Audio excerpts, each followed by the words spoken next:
New words in action. Number 1, learning English through words.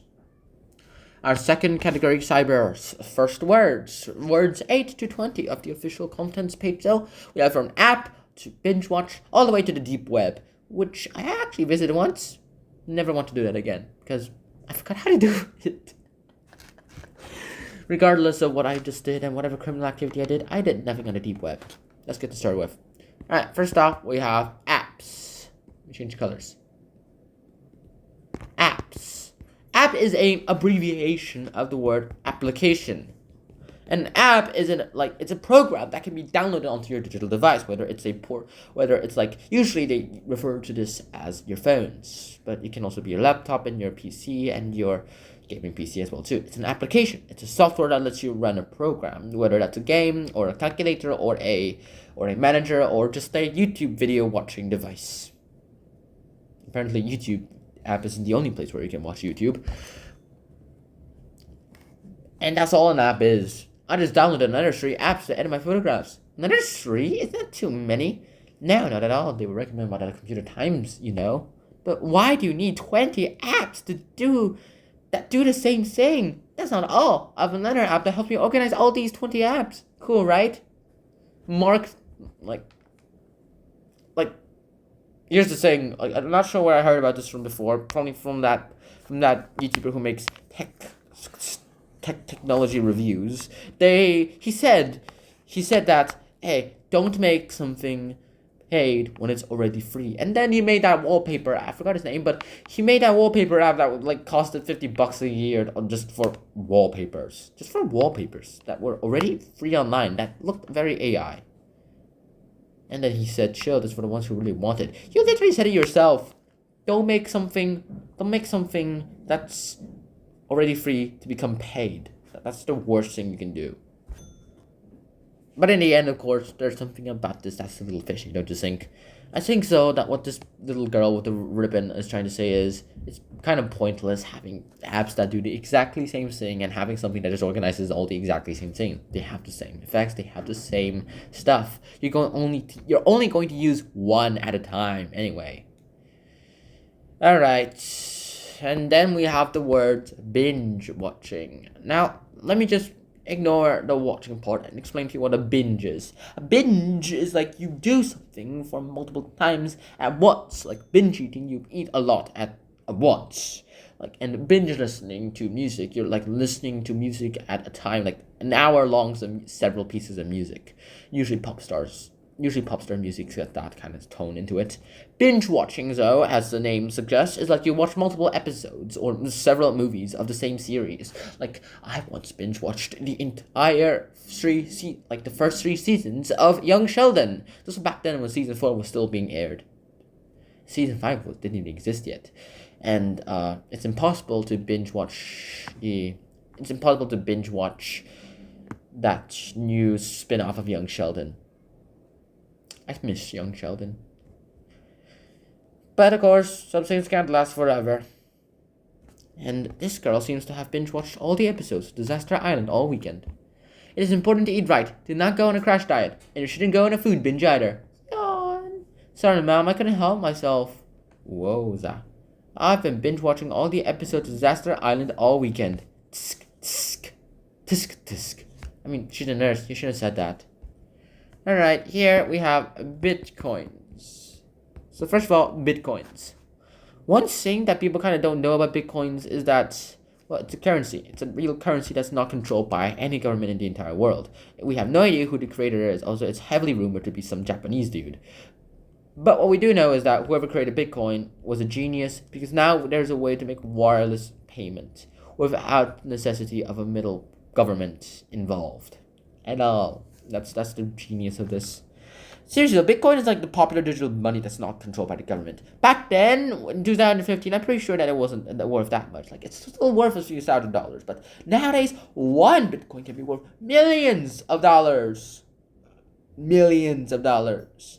And usually when people pay for Bitcoins, they're usually paying in small amounts, fragments of Bitcoins. They're not paying a full Bitcoin. Can mine parts of Bitcoin and use that as payment, but if you get one whole big Bitcoin, if you mine an entire Bitcoin, well then, you just hit the jackpot. And the stock market on Bitcoin, it's like, wowza, it's gigantic. Oh no, I'm short of $10. That's too bad then. Can I pay you in Bitcoins? No, we deal with cash only. I have an idea. Sell your Bitcoins to me and I'll give you $10 in cash. Deal. You just made a scam. Nowadays, oh, that would be a scam. This guy profited like 500, like several $1,000. At the time, I'm pretty sure he was able to profit a few several $1,000. All right, here. Next up, we have the word bounce rate. Bounce rate is the same as the name suggests. It's how much you bounce. But what do you bounce from? A website. It's like usually the bounce rate measures how many people just enter your website, look at one page, and leave without clicking on any other pages or entering any other parts of your website. A lower bounce rate means people are looking at your webpage much longer. A higher bounce rate shows people are like leaving as soon as they enter your website. What are you doing, John? I'm monitoring my website's bounce rate. It's dropped. That's good, right? Yeah, it's awesome. Must be the video. People love funny stuff. Is that why you dressed your hamster as Santa Claus? Yes. Its costume for my next video will be Iron Man. Iron Hamster. I can just imagine the Iron Hamster already. Iron Hamster, Iron Hamster, Iron Hamster, Iron Hamster. Pew. So funny. I'm pretty sure this John guy will have a pretty high bounce rate because he knows what people like to watch. I know what people like to watch. Just that they do not agree. They're not aligned with what my parents like to watch. Alright, next up we have BYOD. BYOD. This is an abbreviation of Bring Your Own Device Day. In my school, every day you're required to bring your own laptop anyway.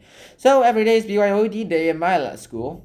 And I'm pretty sure that's why some schools are having problems with this. It's BYOD day. I borrowed my dad's tablet. What did you bring? I borrowed my mom's laptop. What about you?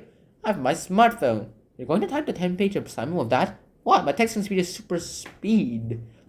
Like my texting speed is super. Seriously? I mean, yeah, what if you get like a nuclear typo or something like that? We'll learn that soon. Alright, next up we have this chatbot. Chatbots, like Chatbot GPT, are just basically minor versions of AIs that are programmed to talk a specific way and towards people. None of them were able to pass the Turing test, so even ChatGPT wasn't able to pass the Turing test, although it was able to go farther in the Turing test than others. How chatbot works is like you program in some data and it tries to match your data, but sometimes, of course, there's always going to be errors. Creating an AI, like creating a fake human brain, is extremely hard. A digital one is way harder. Hey, it was nice chatting with you last night. Actually, that wasn't me. What do you mean? I programmed the chatbot to talk like me. Wow, you're really good. Thanks. Will you partner me for the computer program competition? Sure, cool. This guy's just gonna take advantage of the guy. Like, he's the brains, he's the connections guy, and he's like, I don't need you anymore. Bye-bye. And then the same old story, unless he's a really good friend. Alright, next up we have the word clickbait. Clickbait. A clickbait is something on the website, that is designed to attract someone to click it. Nah, that's usually not supposed to work. It's like, essentially, it's a trick. It looks like something you want to click.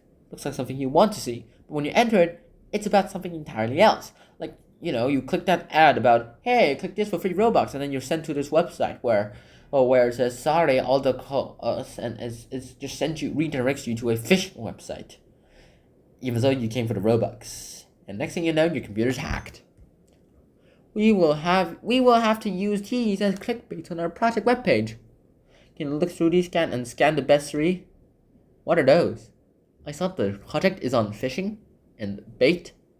Clickbaits, were you even paying attention in computer class? She obviously wasn't. Alright, next up, we have this. Cloud. So cloud.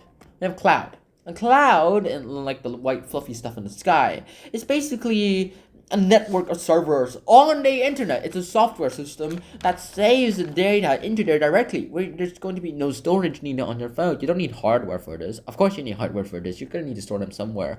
But you can buy hardware too, and there's somewhere you can do some things with it.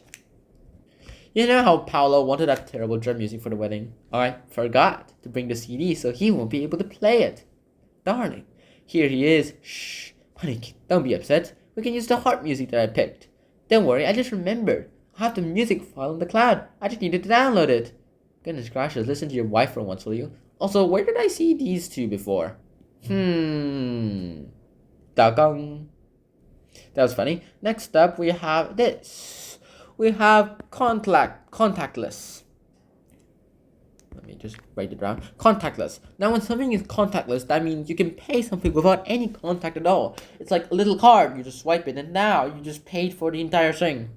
It's important to spend our money wisely. It may look easy to you how your parents earn the money. Know that. But it's not easy to what?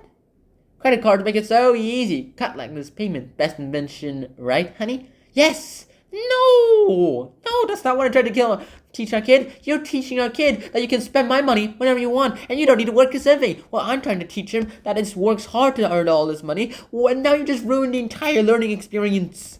I feel like that's what's happening in his mind right now, but how do we know that? Have you noticed something? These two are exactly the same people. I feel like they're just running out of ideas on the characters. Next up, we have the word cord cutter.